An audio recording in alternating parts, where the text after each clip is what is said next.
Joe Biden delivered an apparent further blow to British hopes of a quick trade deal with the US, suggesting he would concentrate on building up industries at home first.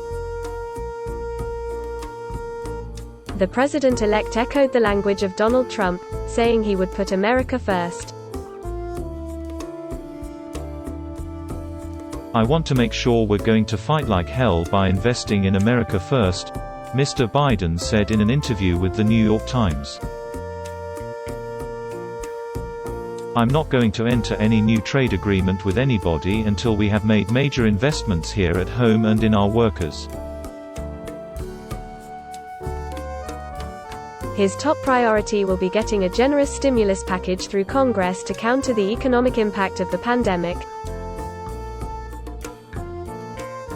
Mr. Biden mentioned energy, biotech, artificial intelligence, infrastructure and education as areas where his administration would invest heavily. His comments were made in the context of how the US would compete with China when he is in the White House. But they appeared to signal a further setback for a US-UK trade deal. It followed Mr. Biden's public intervention last week when he said there must be no guarded border in Ireland. In September, he warned that the Good Friday Agreement must not become a casualty of Brexit and that a UK-US trade deal was dependent on that.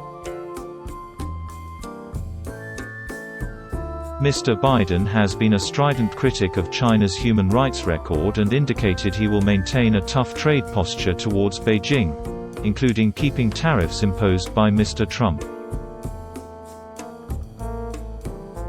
He said, "I'm not going to make any immediate moves," and the same applies to the tariffs. "I'm not going to prejudice my options."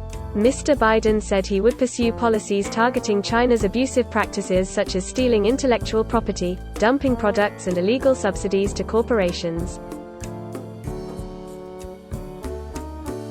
He added, "The best China strategy, I think, is one which gets every one of our, or at least what used to be our, allies on the same page." "It's going to be a major priority for me in the opening weeks of my presidency to try to get us back on the same page with our allies." On Iran, Mr. Biden stood by his view that his administration would lift sanctions if Tehran returned to strict compliance with the nuclear deal.